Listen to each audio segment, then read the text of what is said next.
Francisco 49ers deep in the heart. Like Joe Montana in the corner, D. Clark. Garrison Hurst, stiff farm going 99.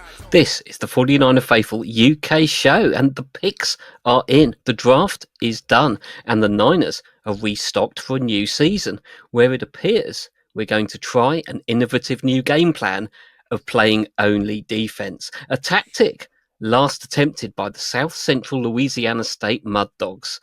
If you know, you know. Robert Salah is most definitely in the building. I am Gareth Ellis, and while the whole podcast team is here, there is still not enough of us to fill a Browns quarterback room. Fresh from his holidays, it's Lee Gowland. Hey guys, how are you doing?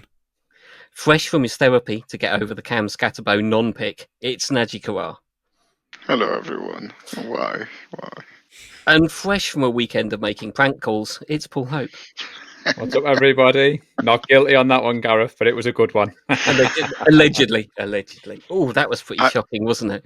I didn't think it was very funny, but yeah. Yeah, I've got to agree with Najee. I didn't either. No, it's tasteless. Oh, yes. Very childish. I agree. I made light of it, but yeah, some embarrassment and embarrassment. In the Aldrich household wasn't the only one. Yeah, I think ultimately that's what I was saying on Discord. It questions more of the whole franchise and how did they manage to get that number? That's just, if only GMs and scouts had it. That's bad. Apparently, he claims he just saw it on his dad's iPad. His dad's put the iPad down, left the room, and he looked over, and there was the number, and he took it. So sure that's about what that. he's saying. That's not how technology works. Yeah, I felt for him. Obviously, we made light of the draft day movie and the quarterback and that sliding down. And like you said, Najee, with me being aware, I was kind of dipping in and out of Discord. And at first, it was kind of funny because we were winding Connor Ryan up, but then it was going on and on and on. It was like, is he going to get drafted? But yeah, interesting topic. Yeah, I mean, the question is, would you rather go undrafted or get drafted by the Browns? Well, considering the reaction by his dad, I think I know what he wants to do, but we'll see where that goes. There's a lot of time before the season starts. Yeah, so apparently he tweeted that before the draft. Oh, did he now? He did. Okay. And it only surfaced after he was picked by the Browns. Okay, so I'm guessing it was. Wasn't it an old tweet from a few years ago or something? It was, was it? Okay, interesting. Got to be careful with those tweets, Najee, on social media that can come back to haunt you. I know, yeah, but ultimately I think it just shows why he didn't get drafted. Just drama teams don't need. Yeah. So. Totally. But it's also, the Browns are just that dumpster fire that keeps burning, aren't they? So I mean, I actually think it's good for his career because now he's got a chip on his shoulder. He's going to have to work extra hard. Or does he? But we'll see. We'll see what kind of player he actually is when his dad is not the coach. So we'll see. Yet. Stock Niners. Yet. Yes. Yeah. So the Niners did actually make some picks. 11 of them. Very much defense heavy, as I mentioned at the beginning. Did that actually surprise anybody? A little bit, considering the state of our O-line, but I think it's a statement. Apparently it's fine. Yeah, it's a statement too, which I'm fully on board with. Trust the front room. But yeah, a little bit. That was what, 6 pick? Was it 6 defensive in a row or something?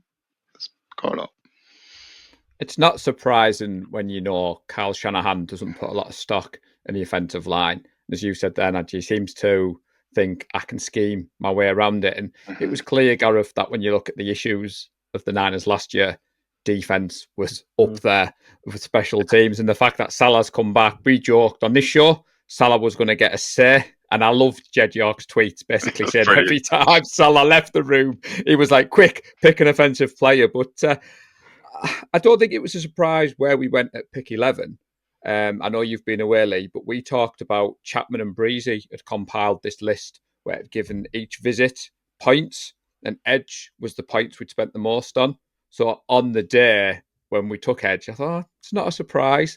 But I think I was surprised to see the fact that we just went defense. So see, now I'm not surprised about that.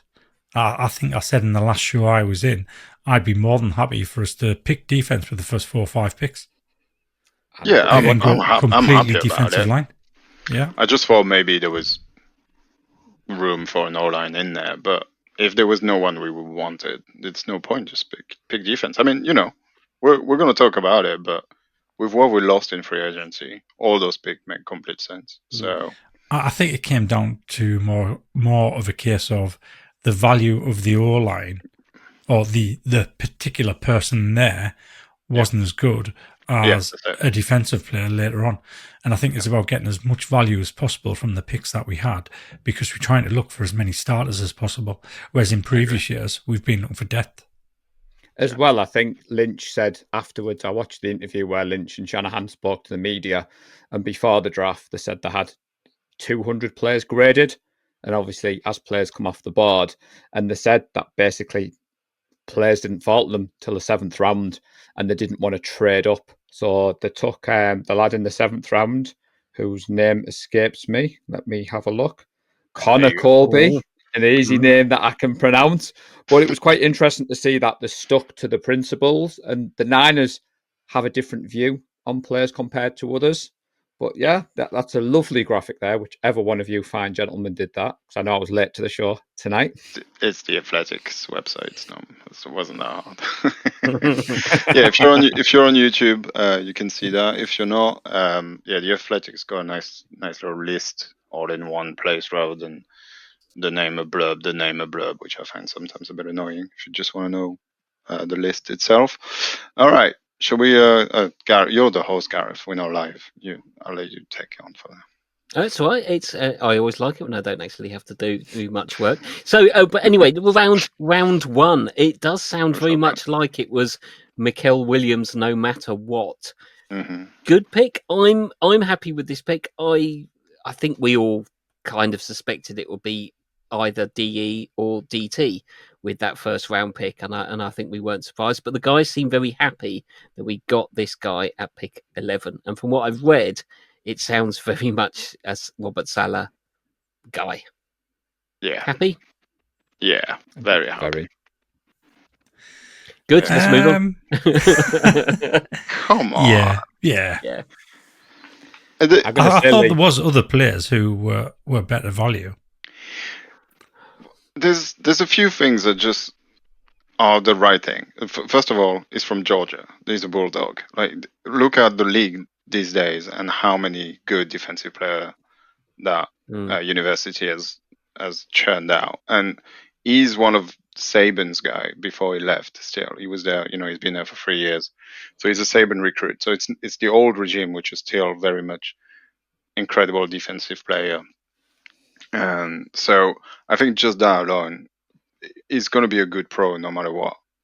No matter what's happening, he might not be, Bosa level best defensive tackle, defensive end ever contract type thing, but it'll be a good pro no matter what's happening, just because of where it comes from and how it's been brought up and what system and what college is played for. You just can't go wrong with Bulldogs. You just can't. It's just simple as that. Hopefully he learns to get off the line a bit quicker than what he has done in college. Well, again, for the people that as I've watched last year, he played on a bad ankle. He sprained his ankle in week 1, and he played the whole season with it because his coach asked him to, because he was that important to that defense. If you look at his first year in 2022, where he finished All-Pro American on his first year as a starter, the guy is a monster, and he's going to bulk up. He's going to learn from Bosa. I have no doubt. With a few years less than Bosa, they'll be faster than him. I know that.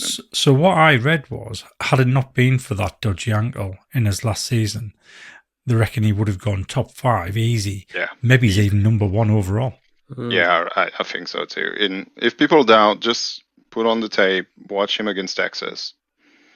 Yeah, that's one I've seen. Just have a look at what he does to that offensive line. That's the kind of guy we can get. And I've no doubt that Korachek and Saleh are going to make him into a kind of guy that can do this week in, week out. Because that's what we need, really. Consistency at the end, we haven't had for a long time. No, I'm excited. He's an edge setter as well. He's very good against the run, which we've been lacking. I Yeah, think that's what swung it. I think that's Yeah. we're seeing that Salah Yeah, has definitely. evaluated that we've got better coverage than when Salah was with us a few years back. And I think he's saying if we can stop the run and force people to pass on us, we've got a good chance of making that very difficult for people with our secondary at the moment. So I think they prioritise the run, and every downside I've seen for Mikael Williams has been on pass rush, and everyone said he's just fantastic against the run. And I think that's probably a sign of what Salah is thinking, and I'm happy. Plus, the pass rush can be polished, and also when he's got Bosa on the other side of him, it's going to open up some opportunities along with other guys in the middle. Yeah, that's the thing, isn't it? So ultimately, it doesn't It's have a to deal unit. with double team. It doesn't. It won't have to deal with. It's going to be the rookie and overlooked for at least this season coming up. I have no doubt he's going to try and shine and do. But yeah, even if he can just preoccupy whichever side he's on, and take away from both a little bit of double team or triple team, all it takes is one play, isn't it? We know what Bosa can do if he's allowed to, and if we are on third and long because people can't run on us, it's even better. Right? That's where we want to be. That's where we want to unleash the bear and see. Well, yeah, it's just good. I think it just complements what we try to do really well. So let's hope he lives up to this. So for those people who tuned in last week, Neil Graham had some technical issues, but I have got the screenshot to back up Neil. Williams was one of Neil's no matter what. Gareth had asked us, Lee, last week to write down a name on a post-it note, and I think Williams was one of those that Neil was going to bang the drum for. And Shanahan himself tried to trade up because he was worried we weren't going to get him. And you've just hit the nail on the head for me there, Gareth. We don't need Williams to be a 10-sack per season player straight off the belt. It's not why we drafted him. So if you said the run defense was awful and Salah knew we needed to fix that, so Williams added with the other couple of guys have got me excited. And like you said, Najee, the potential for this lad, he looks unbelievable. Nicholas McGee, good friend of the show, shared that video you talked about the Texas game. That got me fired up. He's got a good record coming out of college, Williams. He's anticipated to start immediately. So I was quite happy with the pick overall, Lee. I know Larry Kruger isn't keen, and if you've watched Larry over the last few days, he hated that pick.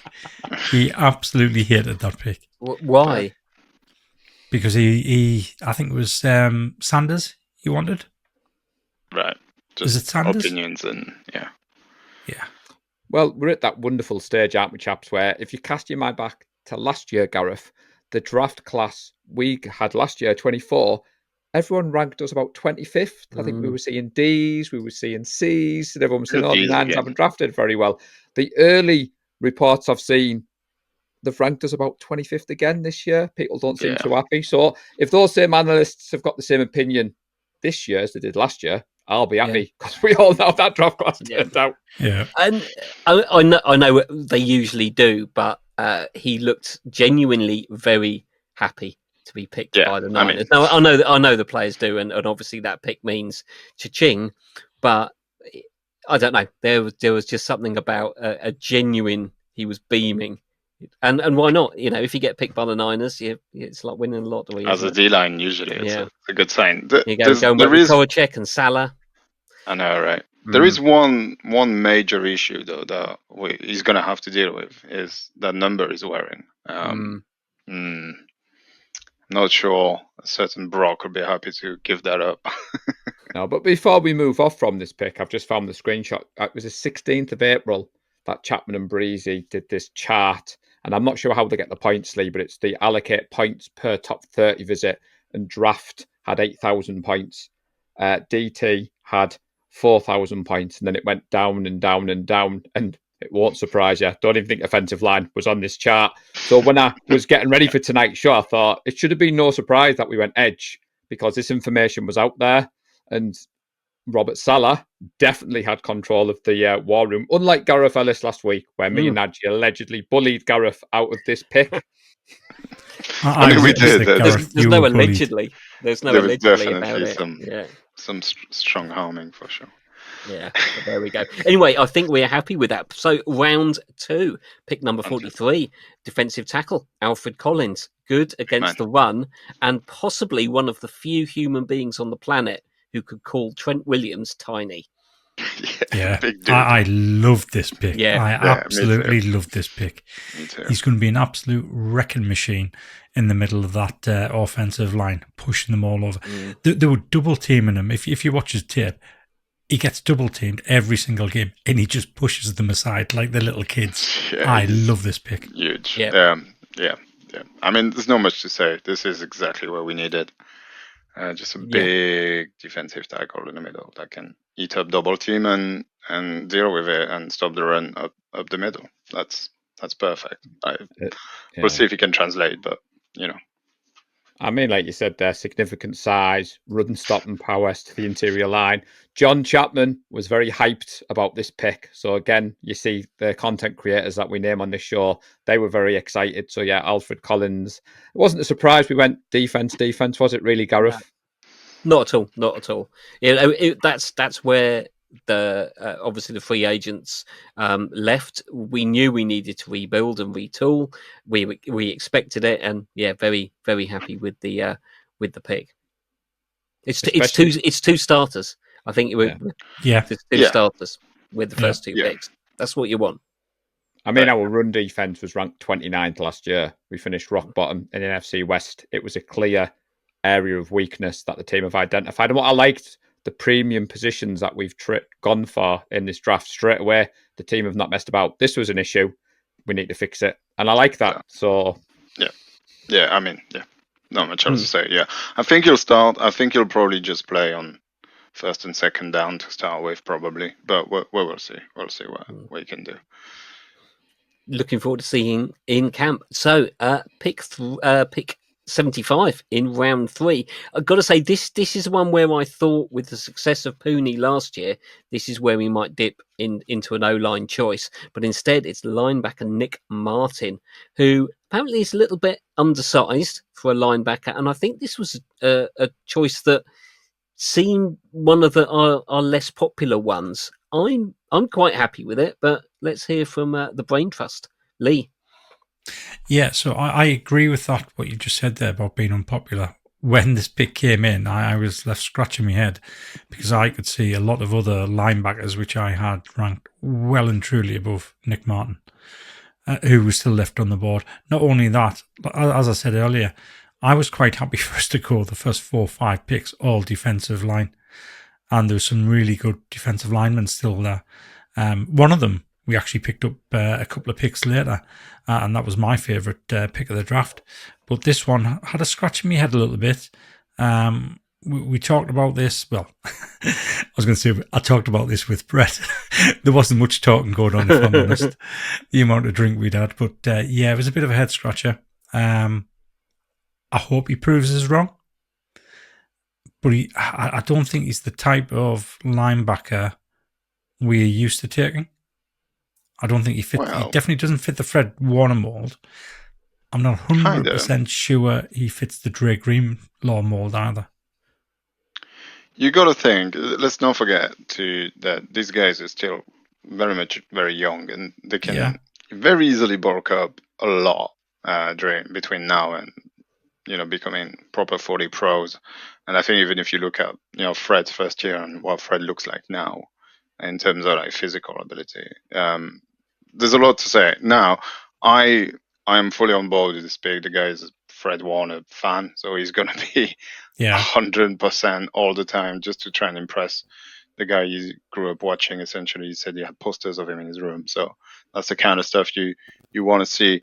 I'm not going to question our ability to evaluate linebackers when we had somebody like Dre Greenlaw and like somebody like Fred Warner. And D. Winters, I think, has been pretty well, which we're going to see a bit more this year. But I'll just wait and see. Preseason training camp, I'll see this guy, and I'm sure he's going to be flying around and making all sorts of tackles. He's a hard hitter, and that's what we do. That's what we want. I'm quite happy. I'm happy with all our picks, but I'm excited about this guy.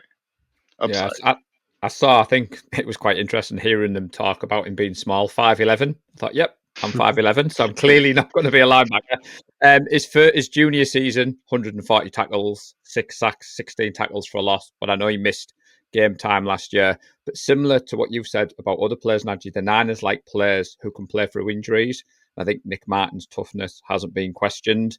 I see where you Lee pick 75. Some people will think maybe a different direction, but it's going to be interesting to see Winters versus Martin in training camp for that linebacker 2 spot. I don't think either of them are at risk of missing out. I think if you slip into linebacker 3, it might just mean you're going on special teams. But it was a bit left field, but the Niners clearly had him, high on their draft board. He fell at them at the right time, and I was quite happy with the pick, to be fair. So what they did say about Nick Martin is he's got very high special teams value. Yeah, there's that too. Yeah, absolutely. Yeah. It's been described as a heat-seeking missile, and if Fred Warner's on the other side, right. This is exactly what we want, right? So, yeah. And I think this is as we've just said. If you want to trust somebody to draft linebackers, then Robert Saleh has got a track record of doing just that. I think with the undersized, I read somewhere that it was beginning to look at whether he's actually more of a hybrid safety, because if you take LB away from him and you put S, everyone's quite happy with his size and his speed. Yeah. And you just wonder whether there's either a versatility there, or they're beginning to look at that hybrid role that we are seeing around the league, where you're lining up as a linebacker, but you need them to do the job of a safety in particular schemes. And that's obviously bringing these versatile players on is the same with the offense. Suddenly the offense doesn't quite know, is this guy going to blitz, or is he going to pick up a wide receiver if he's as fast as they're saying? So I think there's something interesting there. I'm not sure he's necessarily going to be a year one impact player, maybe special teams, but I think he's the sort of guy that Salah has gone for certain traits. I think that ball hawk, he's around the ball, he's making the good tackles. We can work with everything else, and we can find a role for a guy with those skills. We will make it work by putting you in somewhere. And I think he could be a guy to watch probably in another year. Yeah, I'm going to be honest. In the entire list of draftees that we have, I think he's the guy that I would expect the most to actually start compared to the other one and surprise us all. I think so. I think he has the most upside and surprising us, and in my opinion, anyway. Yeah. I wouldn't be shocked if he was lining up to Fred Warner come week 1. That's the way I see it. Now he's a third rounder. It could also just not happen at all. So, but I wouldn't be shocked at all if he was actually very good. Well, look at last year. We benefited quite a lot from 5th-year seniors, the Niners, and a lot of those guys saw playing time. And I think that's what they've gone into this draft with. I mean, Collins, 4-year junior, Martin, 5-year junior, Stout. They're looking at these players that are young, but they're experienced. NFL ready from last year. Yeah, I mean, we talked last week, Lee, the 3 of us, about needing 4 or 5. If we can hit 4 or 5 out of this 11 plus the 6 that we've, going to have a look at, that'd be fantastic. So the sky's the limit, really, with this draft class. You make a very good point there, Paul, and it's a question I should have asked at the very start. Did any of you expect us to take 11 players? No, definitely not. No 11. Well, if you were watching last week's show, then clearly not, because Najee was accumulating those draft picks, baby. 17. Najee was taking 53 players. Yeah, I tried. So, later on in round 3, pick number 100, cornerback Upton Stout. Can't help but say that sounds like a little village somewhere south of Birmingham, but it's a great name. Cornerback, probably going to be playing in the slot. What do you think, Najee? Yeah, I think he's got the K'Waun Williams kind of type of build and type of play, more of a slot guy, bit bulkier, probably can take on tight ends, but we're reaching, pick 100 here. I think he, same again, probably will contribute to special team first and foremost this year. But again, I wouldn't be surprised if during preseason we looked at this guy and go, you know what, this guy's actually pretty good. And seeing him on maybe dime package, when we got an extra DB in there, and making a couple of plays here and there this year. We lost a corner in the free agency. Mooney Ward's gone. Drafting another corner makes total sense. But yeah, we've reached a point of the draft where it is very possible that this guy never even sees the field. It's also very possible that the guy just becomes a starter. We're kind of in between at this point. But yeah, no, I think it's a good pick and fourth defensive player in a row. So we needed it, so that's good. Good tackler, I think. So yeah, he seems to fit the style and aggressive physical corner that I've seen. And like you said there, Najee, I think when you go out and watch the highlights on YouTube, you can easily fall in love with these players. And you said we're not evaluators; we do this as a hobby. But he's a 3-year starter. He lined up in the nickel cornerback position, and I think Shanahan alluded to he wants certain players to not move around. There was a lot of talk before this draft. Could we be moving Demo around? And I think Shanahan saying, no, what I want is players to pick their position and stay there. And like you said, losing Mooney Ward, it made sense to bring someone in. And a great name as well, Gareth. I must admit, I was looking at some of these names thinking where we could have gone. But Upton Stout, very, very kind of great British, isn't it? Upton Stout. Yeah. Lee? Yeah, Najee nailed it for me. It's K1 Williams all over. Yeah. An absolute clone. Over to you, Gareth. What did you make of him? Keep running. There's 11 to go. Yeah. Great. I think it's another pick that we've. I think that people will be very happy in the draft room because we seem to have got exactly the guys we needed. We knew that was another position of need, and we've got a guy at probably about the right point in the draft with the depth that there's somebody there who we can give a little bit of coaching to, and they're going to be a solid NFL starter as their floor. So very, very happy with that. Moving on to round 4. Pick 113 defensive. We went defense. Defensive lineman CJ West from Indiana, another big guy. So D line again, defensive tackle. Paul, you've probably done your deep dive and know his favourite colour and shoe size. Not quite. I have had some time away. I think he adds depth to the defensive line. He's going to be explosive. It had Robert Saleh written all over this one for me. He did play a pivotal role in the Indiana's defense during their playoff run. Again, as we're repeating ourselves, we were terrible against the run. We needed players like this to come and plug in. And I know you said, Najee, that the other lad might be your kind of, could be up for your rookie of the year kind of surprise player, but West could be that for me. And I wasn't disappointed with this pick at all, Gareth, in any shape or form.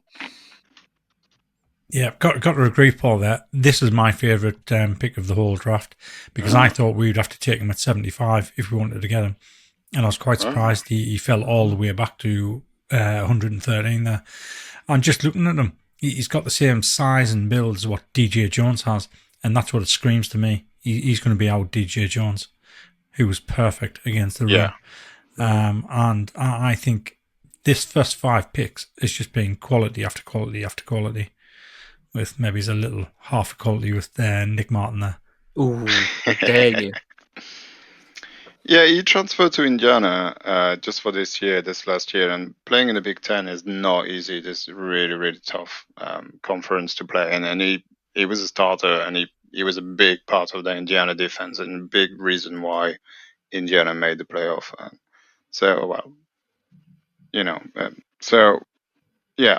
Again, just upside on upside. It wouldn't be surprised, just like you, Paul, if this guy becomes a perennial pro. Just less chance, obviously, being picked this late, but we'll see. So to finish off on that, Lee, the Athletic is where I was doing a lot of my reading today, and Dane Bugler from the Athletic said the number one criteria when scouting defensive linemen is to find guys that hate to be blocked. And then the next sentence is West hates to be blocked. So I thought, fair enough, I'm going to quote that one on today's show.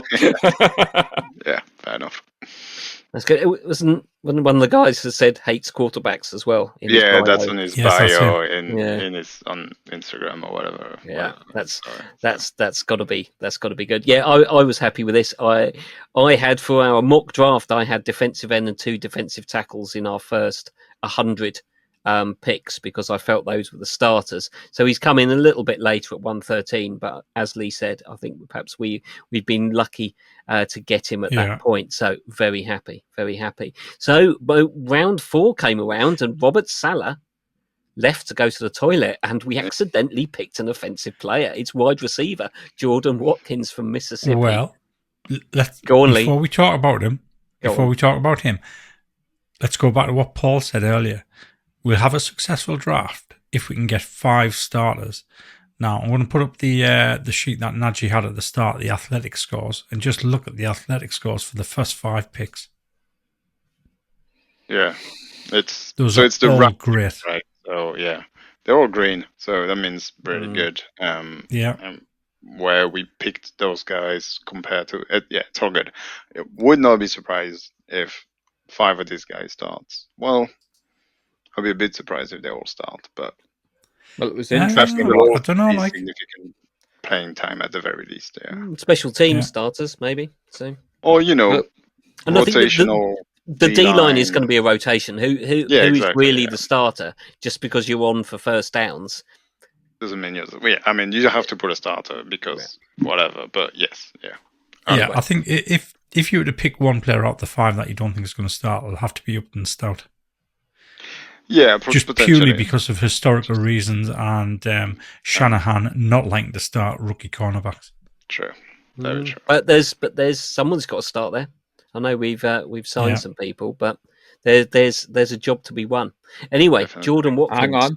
Yeah, gonna say Jordan. There he is. Well, I was going to say with Jordan, one thing that Shanahan did say afterwards when they actually got to the offensive side of the ball, he talked about the void that was left by Deebo Samuel. Now, I don't necessarily think he's a plug-in replacement because he tends to be best suited as a slot receiver, but his 40 time was 4.37 seconds in the 40-yard dash at the combine, and that's something Shanahan puts a lot of stock in. So, we remember, cast your minds back to Danny Gray and that speedster. Maybe Shanahan's got his guy over the top. Who knows, guys? Who knows? Well, he's got a quarterback, hopefully, who can throw over the top now. So, doesn't Jacob Cowan have a 420X?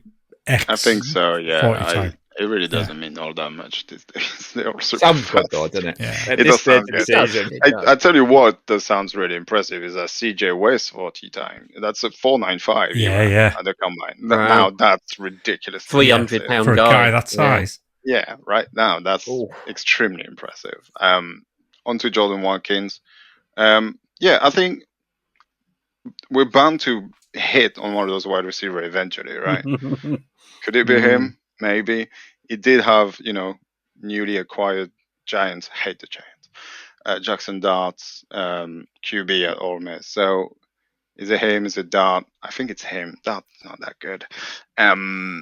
He's been good and he's been getting better. And again, played 5 years, and in the SEC, very tough defense to play against. And 900 yards last year is pretty decent. Ole Miss wasn't particularly that good. So there you go. When you watch his highlights, he looks a lot like Ricky Purcell.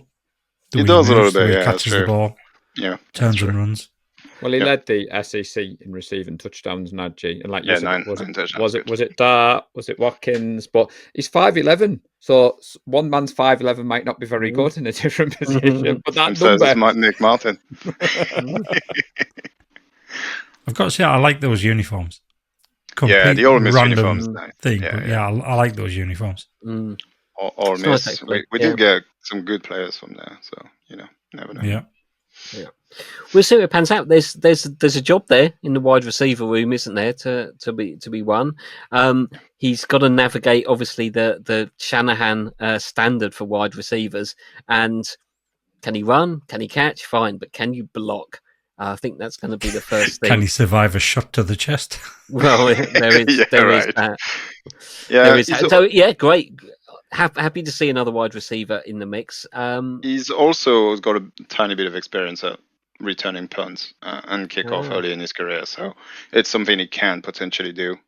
More on that later. It's a way through to snap. You missed a trick though, Gareth. It's versatility, isn't it? I surely haven't. Surely? Well, apparently, if you believe Devontae Adams, the Niners aren't retail shoppers when it comes to wide receivers. Now, I was expecting a little punt at the start with Gowland being away, Gareth. But now we're talking wide receivers.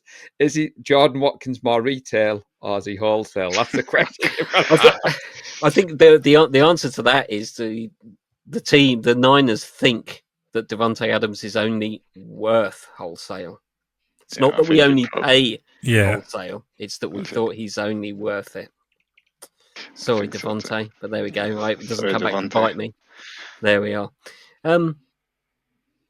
We've doubled up on the Jordans. Round 5, pick 147. Running back Jordan James from Oregon. Now here you go. There can only be one pick of the draft. One person Absolutely to start with pick. on this. Nadji, you were sobbing with the scatterbow to the Giants, and this possibly softened the blow. Oregon. Oh, absolutely, it does. I absolutely love Jordan James. I mean, the Scalibur to the Giants is gonna hurt forever because he was our boy. Don't worry, people. As soon as the Giants realize he's as good as Saquon, they'll just send it to us for nothing. They'll not pay him. That's what they do. Let him go. He'll go to the Washington, won't he? So yeah, something like that. No, very happy. Basically a Jordan Mason clone, but I think he's got more upside than Jordan Mason. It's hard to say because I've seen Jordan Mason play in the NFL and I saw him how good he was in the NFL. I just think, Jordan James is kind of a sure same thing. Like, he will get you that 2 yard you need. He will. If it's second and goal on the 2 yard line, it's a touchdown. There's just no two ways about it. That's what he's been doing. Same again, playing in the Big Ten this year. Just tore it apart. So many touchdowns. It's an offense that's very driven to good runs and one cut go, and he's done a lot of that. He doesn't have the speed to break 90 yard, but we got Garendo for that. So, yeah, it's basically a Jordan Mason clone. Essentially just replacing him like for like, except that he comes from a very, very, very good school. Very, very good school. Lee, you happy with the pick? Well, it always makes us nervous when we take somebody from a small school with a really bad football program, the likes of Oregon. Or like Demo and Armstead and Buckner. And I'll just. But no, I've got to say, I did like this pick. Yeah, I did like this pick. I was quite surprised we went with Jordan James when Jaden Blue was still there. Yeah, I thought we might have picked up Jaden Blue. Yeah, okay. But I like the pick regardless. Obviously, Oregon for the last few years have been one of the top teams. And you don't get to start for them at running back if you don't know what you're doing. So, yeah, I was quite pleased with that. We definitely needed to bring in a strong runner. Yeah, if you look at even 2023, him and Bucky Irvin were both in the backfield and they shared. Bucky Irvin was the starter, but they shared the load essentially. And to see what Bucky Irvin did this year in the league, I truly believe he can do at least as good as that. So there you go. Good season. Talked about Scatterbo, Gareth. The post that Nadji sent me says Jordan James, no matter what, #Cam who. So that's all I needed to know. But Jordan James should be right at home behind Trent Williams. So Nick Wagner put a tweet out there to say when he runs to the left, he averages 7 yards per carry in 2024. And I thought, running to the left for the 49ers isn't a bad tactic. And also, Lee, 0 fumbles. That was another. That was very impressive. As well. Very, very secure. And not bad in a passing game. Very good blocker, too. The guy is pretty strong and not afraid of putting his helmet in somebody's knee that come through the line. Protected Darren Gabriel pretty well. So, I'm excited. Yeah. Like you said, Nadji wasn't used a ton in the passing game at Oregon. No, that's not what Oregon does. But I just thought Jordan Mason, like you said, so we were all upset that Jordan Mason went. Yeah. And the Niners like, don't worry, we know what we'll do. Get another one. Another Jordan. Let's hope he plays. I just want to see him play and give him the chance that we've been. Is it going to be 3 years of us screaming for him to be on the field? There's a starting spot. Well, there's a spot on the roster for sure. Am I right in thinking that Oregon play similar the outside zone run scheme that we play? So that's another reason why they play a lot of inside zone and outside zone, which is what we do at all. Bit different, a lot more collegey, Oregon. I'm still stunned that Lee gave Oregon praise. That's going to get clipped. That soundbite, Lee. That's going to get used time and time again. The Pac-12 is not a thing anymore. He's allowed to. Yeah, he's got a point. So, further on, round 5, pick 160, safety Marquez Siegel? Seagull, yes, pronounced Seagull. Yeah. Yeah. So you mean Robert Stala came back? Yeah. Yeah. Finished his toilet break, came back into the room. Just for you, Nadji, I've seen this description of him as his ceiling is a Jimmy Ward-style Swiss Army knife. My God, Let's hope not. Let's hope not. Let's hope. It's not hard to just be better than Jimmy Ward. No, good pick. Especially we're going to touch on it earlier, but we've learned that Mustafa is actually torn his ACL on the last game of the season, which means he's probably going to miss a few games apparently, which seems crazy. I don't think I don't think he tore his ACL. He tore his ACL in 2022 and he's re-injured it. And it needed surgery, but it sounded like he didn't tear it. Or at least that's the way it was worded. Yeah, that's how I understood it as well. Okay, fair. But, I also remember reading that he wasn't going to be back until midway through the season. Yeah. Yeah, so he's going to miss significant time. Not saying that Seagull, obviously a fifth rounder, although we have been pretty good at picking in the fifth, is going to immediately plug in and be as good, but it makes sense to try and get somebody to at least add depth at the position until Mustafa gets back.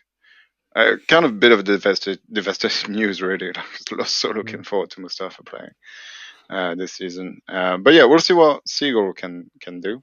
It's definitely better to have a seagull than a seahawk, I'll tell you that much. And there's the versatility there. Obviously, we've talked about perhaps the nickel, or whether we're going to look at some of these more inventive defensive packages. There's a chance he's got a role there. And I also think after last year, Jair Brown is not necessarily guaranteed to be one of those starters going forward. So there is a position to be won. I think the battle in the secondary outside of the two corner positions could be quite interesting to see who's going to be lining up this season. It also makes the free agency moves a little bit more clear now. The Mustafa injuries come out. I mean, Pinnock, Syrian Neal, Richie Grant were signed in free agency, added to the two that you've drafted. Because at the time you were thinking it wasn't a need on the roster. I think you said it in our group chat, Lee, that they didn't have to tell us about the Mustafa news. Yeah. Exactly. But like you said, last season, the gift that keeps giving, chap. It's like, oh man, can we not put this season to bed? And then, it was a shame. So he could miss, Mustafa could miss anywhere from a month to 2 months. And there's still talk, should we sign another veteran to kind of plug that gap? But that's for another show. That's for another show, people. Yeah. Any other thoughts on the pick? We're moving on. So we had a bit of a break, and obviously Salah went outside and didn't get back in time for round 7, pick 227, because we picked another offensive player, quarterback Curtis Rourke, also from Indiana. Lee, I'm going to send you this one over to you. Yeah, I like this one. So there was 2 quarterbacks in the draft that I kind of wanted us to take.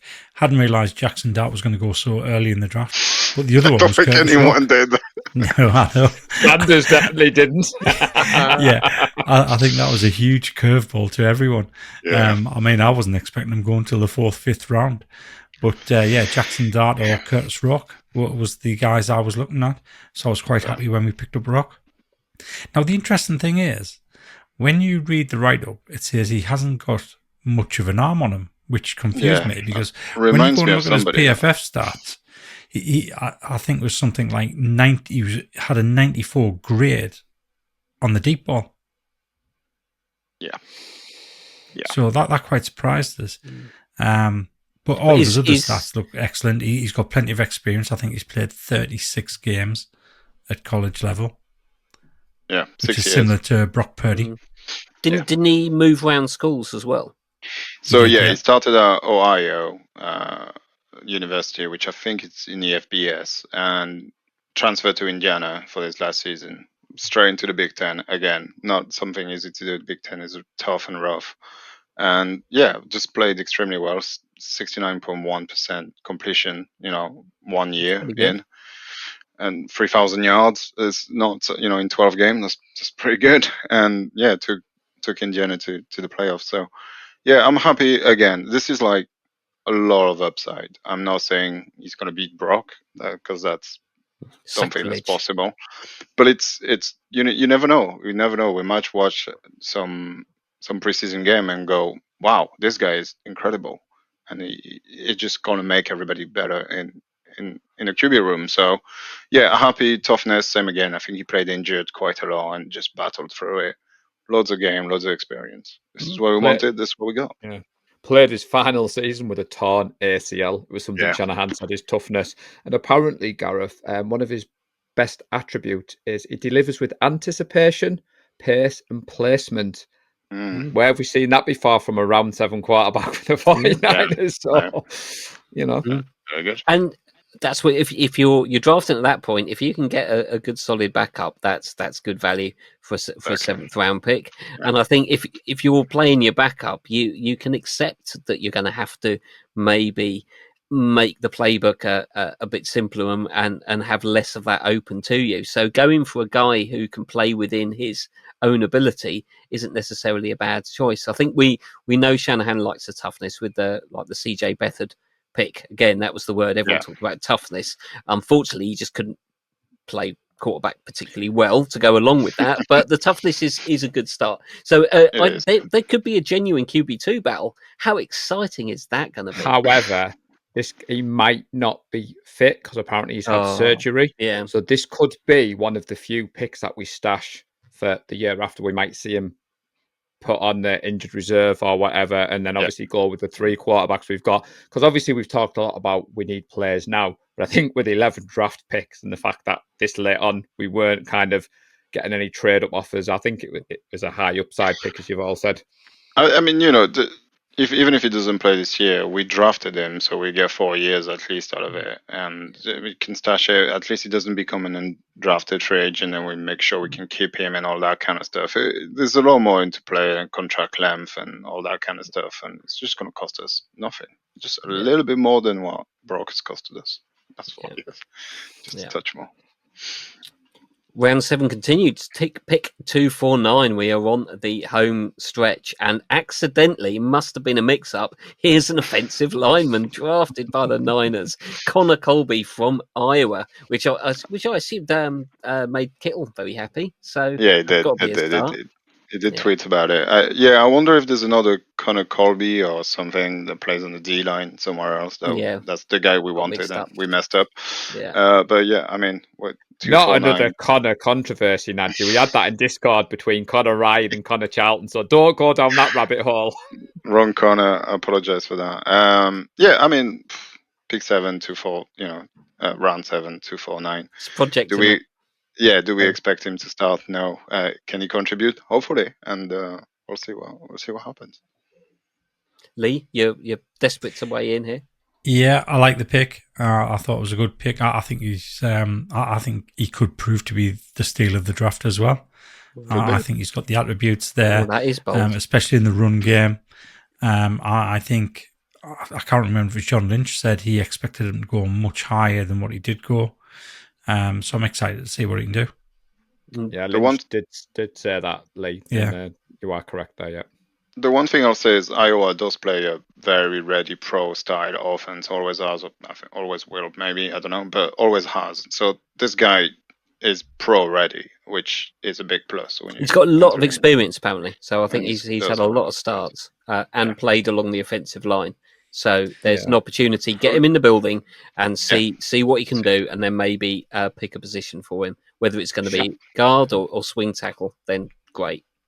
Yeah, Shanahan and Lynch talked about that. They talked about that kind of versatility and the fact that he played in that zone kind of running team. So yeah, it's a good pick in round 7. I'm not going to complain. Though some people on social media are a little bit unhappy that we didn't pick more offensive linemen, but it is what it is at this time of the year. It is.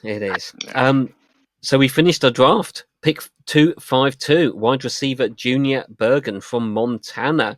Not the tallest guy, but a bit of a punt return specialist, I think, more perhaps than a wide receiver. So great to see special teams getting some of the priority that we know it needs. And let's say, fingers crossed, we're not going to have another one of those special team seasons.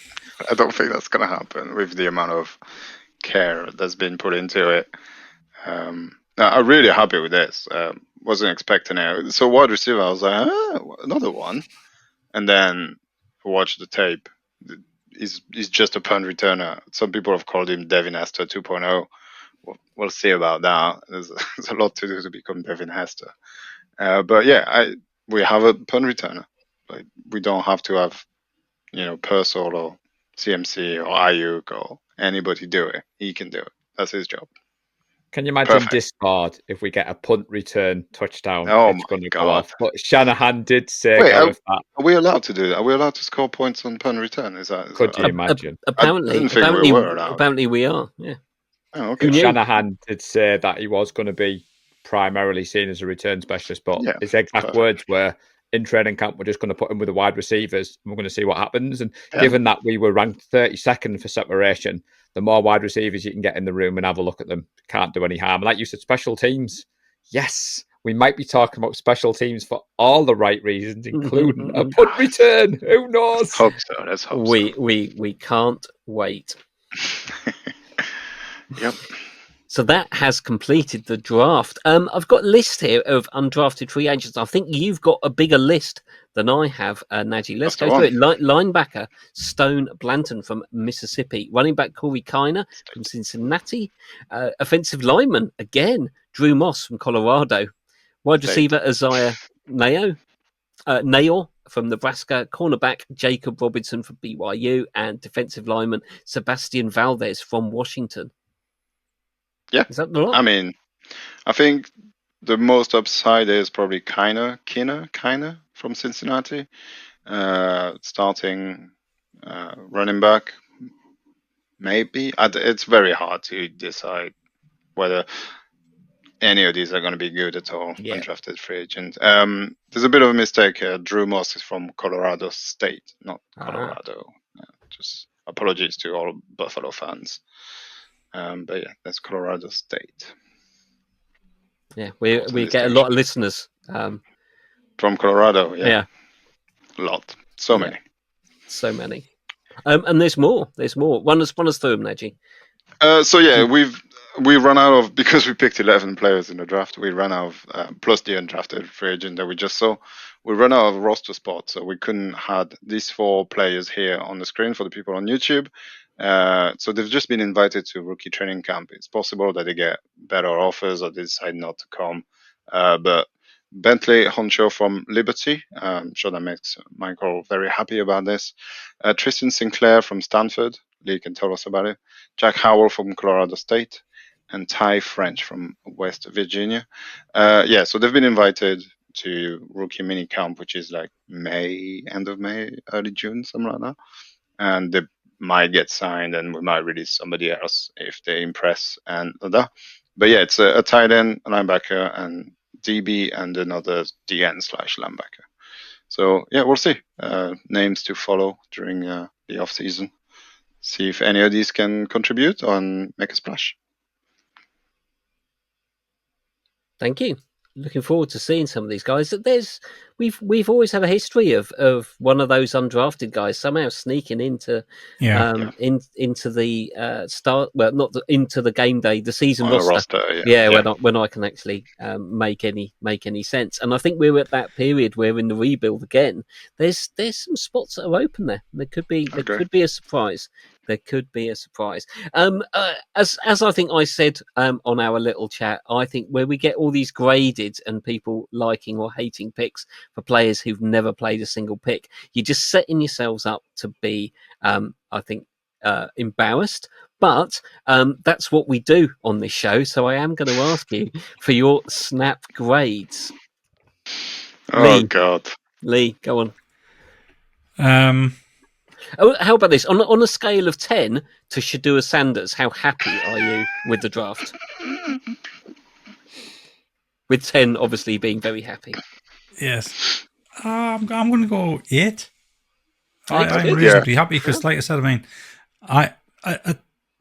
couple of weeks ago, I turned around and said I'd be over the moon if we spent our first 4 or 5 picks on defensive line only, and we came close to doing that. I mean, we spent 5 picks on defense, so yes, I'm happy with that because I thought that was definitely an area we needed to strengthen.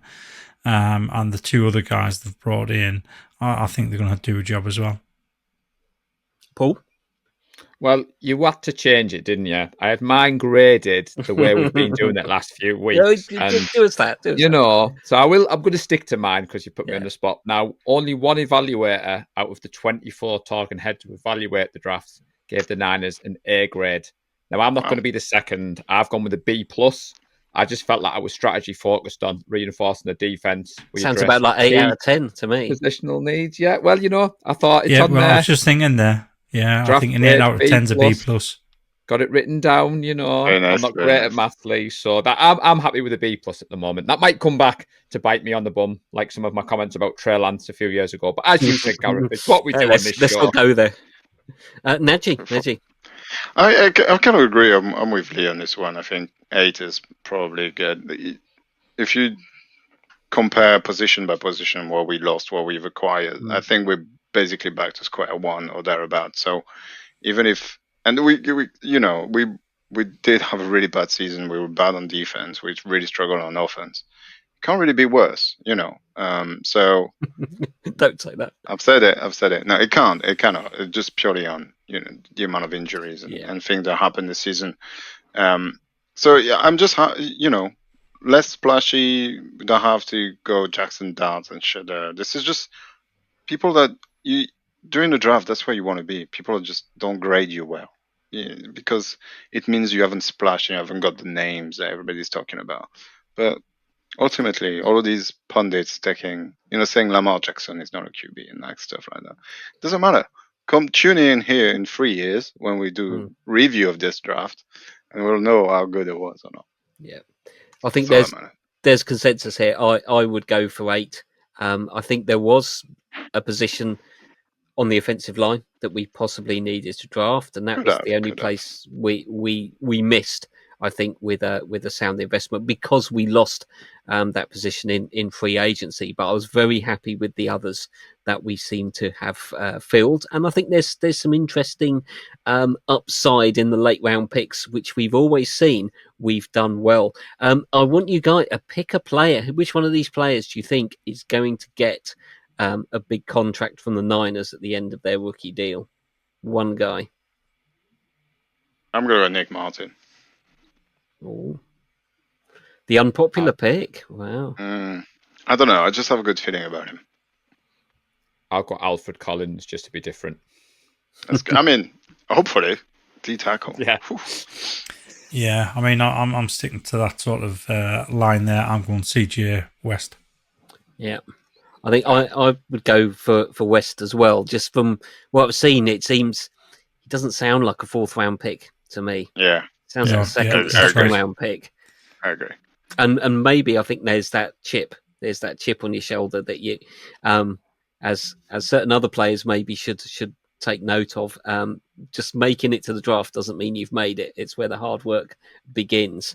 And I think sometimes some of these guys that get picked a little bit later stay humble, as Uncle Sherm would always say. And I think that's quite good for some of these guys. Anything else? We've hit our mark. So anything else from the draft? Our draft? Anyone else's draft?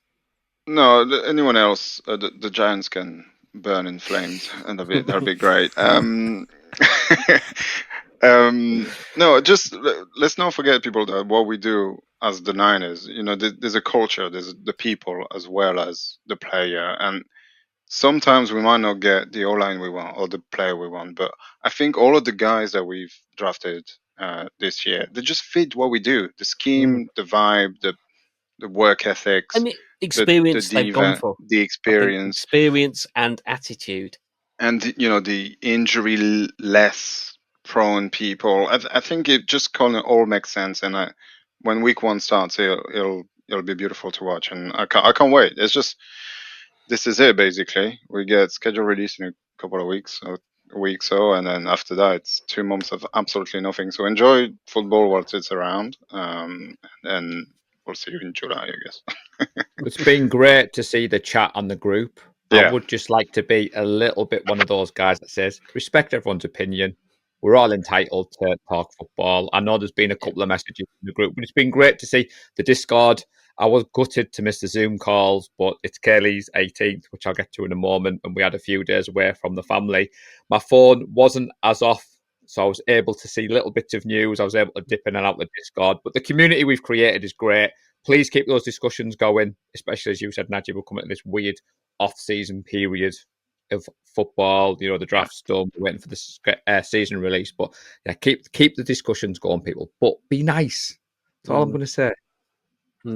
Good point. Yeah, I'd like to take the opportunity as well to say thank you to Sarah McClelland, Yes. who hosted the Zoom parties, and she must have been sick of her life during round one with me, Brett, and Gary, because we were quite loud.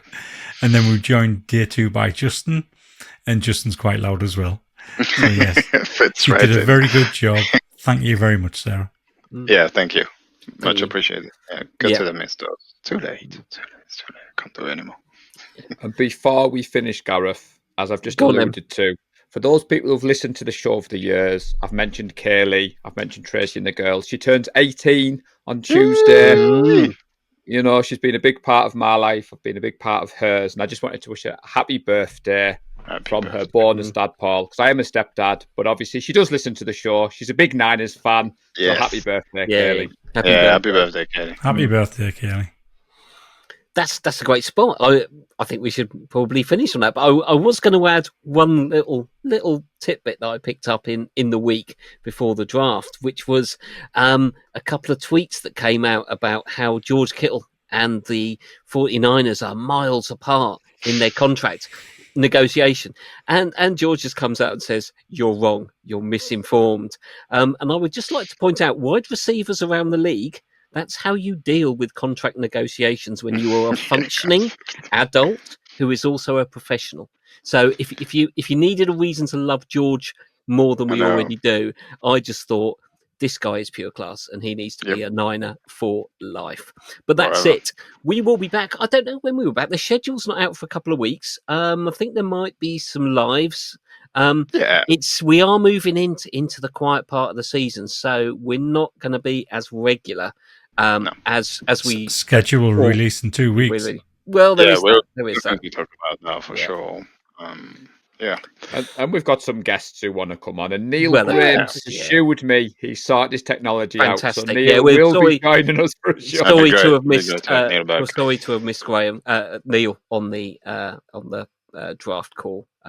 Maybe we'll do more. San Francisco talk about. Lee tells me there's a mock draft for 2026 is already available. You can start doing that if you want to. There we go. Doing that. The college season has not started, and you never know what's going to happen. But why not? There we go. It's spring. College spring is on at the moment, so you can watch that if you want. Anyway, that's it. We will be back soon. Thank you for listening to the show. Don't forget you can like, subscribe, and all that sort of stuff. We'll be back soon. Enjoy the sunny weather in the UK and go Niners. Go Niners. Bang, bang, Niner gang. We love the San Francisco 49ers deep in the heart. Like Joe Montana in the corner, D. Clark. Garrison Hurst, stiff farm going 99.